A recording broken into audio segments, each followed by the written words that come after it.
आज हम बात करेंगे रियलिटी पर कि रियलिटी क्या है। हम हमेशा प्रश्नों से घिरे रहते हैं और हमारे मन में प्रश्न चलते रहते हैं कि ये सच है, ये सच है, ये ग्रंथ सही बोल रहा है, ये पुराण सही बोल रहा है। लेकिन एक साधारण मनुष्य जो उन सब चीज़ों को नहीं जानता, तो क्या वो उस सच को जान सकता है? जहाँ तक हम सोचते हैं, क्या वो सच है? तो इसके लिए हम कुछ प्रश्न अपने आप से करेंगे। सबसे पहला प्रश्न, हम पृथ्वी पर क्यों हैं? तो उत्तर मिलता है कि पृथ्वी पर जीवन है और हम जी रहे हैं, हम मनुष्य हैं। तो ये जो सारे ग्रंथ, ये जो सारे वेद, पुराण, धर्म और जितनी भी किताबें हैं, ये सब कहाँ रची गई हैं? तो उत्तर मिलता है कि पृथ्वी पर, क्योंकि जीवन पृथ्वी पर है। तो इस वेद, पुराण और ग्रंथ में जो भी लिखा है वो इस पृथ्वी पर लिखा गया है। मतलब ये माना गया है कि पृथ्वी से ही सारा ब्रह्मांड की उत्पत्ति है, जबकि पृथ्वी तो एक रेत के कण के बराबर भी नहीं है। तो इसका मतलब ये हुआ कि रेत के कण के बराबर ग्रह पर जो ज्ञान है, हम उसके आधार पर ये सोच रहे हैं कि इस ब्रह्मांड की उत्पत्ति हुई है, जबकि वो पॉसिबल नहीं है। ये जो एक्चुअल रियलिटी है वो कुछ और ही है, जो मनुष्य अभी तक सोच नहीं पाया है। प्रकृति ने इंसान को सोचने की एक बहुत असीम ताकत दी है। इंसान सोच सकता है, समझ सकता है, इमेजिन कर सकता है। तो उसकी रियलिटी बदलती रहती है। जब जिस समय वो जितना सोच पा रहा होता है, वही उसकी रियलिटी हो जाती है। आज से कुछ 100 साल, 200 साल, 200 साल पहले पृथ्वी को चपटा माना जाता था। मतलब कि पृथ्वी जो है वो चपटी है और उसका सिरा है और उसके आगे जाएंगे तो गिर जाएंगे, क्योंकि इंसान उस समय उतना ही सोच पा रहा था। फिर जैसे जैसे उसने जाना, इमेजिन किया, आगे बढ़ा, तो उसे पता चला कि ये सच नहीं है। मतलब वो रियलिटी बदल गई, लेकिन उस समय जितने भी इंसान जिंदा थे, उनके लिए वो रियलिटी सच थी। और आज हमारे लिए जो रियलिटी हम समझ रहे हैं वो सच लगती है। हमें हमें लगता है पृथ्वी गोल है, वो सूर्य की चक्कर काट रही है, क्योंकि ये इन्फॉर्मेशन हमें मिली है, हम उसे जान पाए हैं।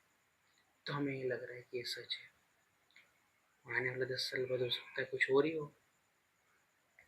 प्लूटो पहले एक ग्रह था, अब ग्रह नहीं है, कैटेगरी से बाहर हो गया। आने वाले 10 साल बाद ये लगे कि पृथ्वी जो है वो सेंटर में है, सूरज उसके चक्कर काट रहा है। साइंस बदल सकता है, क्योंकि हमें जो ज्ञात है, हमें जो पता चलता है, हम वही सच मानते हैं। तो क्या डिफरेंस है सच मानने में और जानने में? हम उन चीज़ों की जानने की कोशिश कर रहे हैं जो अभी तक मनुष्य की जो रीच है, मतलब जो सोचने की रीच है, हम उसके बियॉन्ड सोचने की कोशिश कर रहे हैं। मतलब कैसा रियलिटी ये हो सकती है कि वो मनुष्य जितना सोच पा रहा है उसके लिए वही सच है। मतलब अभी ह्यूमन के लिए सबसे बड़ा सच ये है कि वो अभी जैसे एलन मस्क है, वो स्पेस पे काम कर रहा है, मंगल ग्रह पे जाने की तैयारी कर रहा है और मंगल ग्रह के लिए यान बना रहा है। और क्या पता है ऐसा पॉसिबल हो, अभी तक हमारे पास वो इक्विपमेंट नहीं है कि हम ये जान पाए कि सच में मंगल ग्रह में अंदर कोई जीवन हो सकता है वहाँ जीवन हो, वहाँ के लोग अलग हों, उनकी साइज अलग हो, उनकी सोचने समझने की क्षमता अलग हो, उनके गॉड अलग हो। तो रियलिटी के बारे में हम ये कह सकते हैं कि reality is not real, but it is real accordingly. मतलब कि जो जितना सोच सकता है, समझ सकता है, जितना उसके पास ज्ञान है, उसके अनुसार ही वो रियलिटी है। हम जो मनुष्य हैं, हमने जो सोसाइटी क्रिएट कर ली है, जो अपनी सोच समझ के आधार पे एक व्यवस्था बना ली है और उसी के आधार पर हम चल रहे हैं, जबकि एक्चुअल जो रियलिटी है, मतलब बियॉन्ड द अर्थ जो भी है, हम जो भी सोचते समझते हैं वो पृथ्वी के अंदर है, हमारा ज्ञान उसके अंदर है, हमारे मेजरमेंट्स उसके अंदर है, हमारी दूरी उसके अंदर है। और ये पैरामीटर हमने इस पृथ्वी पर सेट किए हैं कि ये प्रकाश वर्ष इतनी दूर है, ये पृथ्वी से इतने किलोमीटर दूर है। ये सब किलोमीटर और ये सारे पैरामीटर और सारे AQI और सारे पैरामीटर जो भी लागू होते हैं, जो भी फिजिक्स के नियम लागू होते हैं, वो हमने यहाँ खोजे। और हो सकता हो कि दूसरे प्लैनेट पर ये सारी चीज़ें अलग ही हों, जो हमारी इमेजिनेशन से ही बियॉन्ड हो। प्रकाश वर्ष की दूरी है जो हमें लगता है कि एक्सेसिबल नहीं है, हो सकता है कि दूसरे प्लैनेट पर जो लोग रहते हैं उनके लिए ये चुटकियों का खेल हो सकता है। तो रियलिटी वो हो सकती है जितना हम इमेजिन कर सकते हैं, जितना हम सोच सकते हैं। अभी हमारे लिए सच वही है जितना हम सोच पाएँ, जितना हम जान पाएँ, जितना हमारे साइंस और हमारे वेद पुराण और जो लोगों ने तपस्या करके प्रकृति से जुड़ के जो जान पाए वो। आप देख सकते हैं कि प्रकृति ने इतना बेहतरीन मेजरमेंट किया है कि वो उसमें चूक की कुछ भी गुंजाइश नहीं है, कुछ भी गुंजाइश नहीं है, एरर ऑफ मार्जिन बिल्कुल भी नहीं है। सूरज एक सेकंड भी लेट नहीं हो सकता है, पृथ्वी घूमना एक सेकंड भी लेट नहीं हो सकती है। मतलब इतना परफेक्शन और ये जो पावर है ये हमारी इमेजिनेशन से बाहर है, बियॉन्ड है।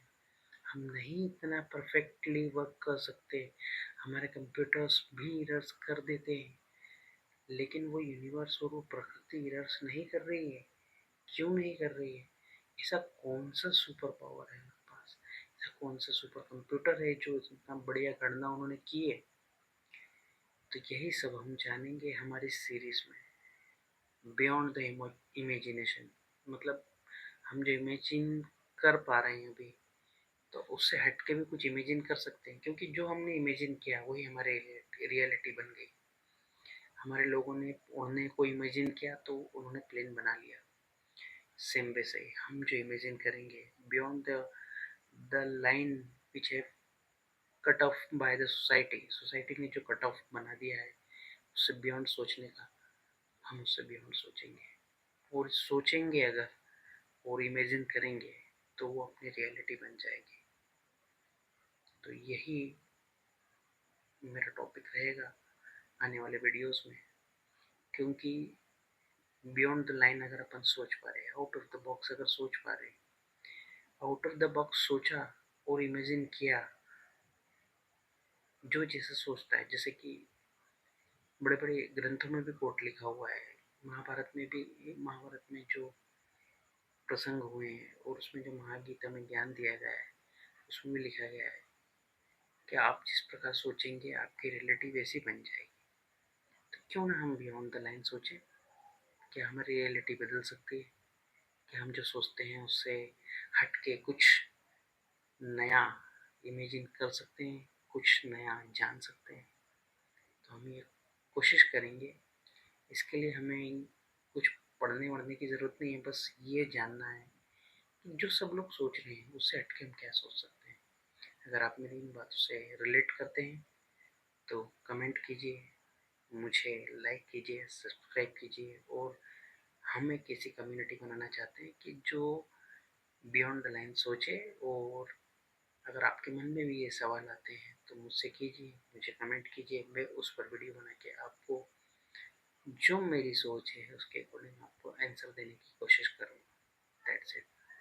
Thank you.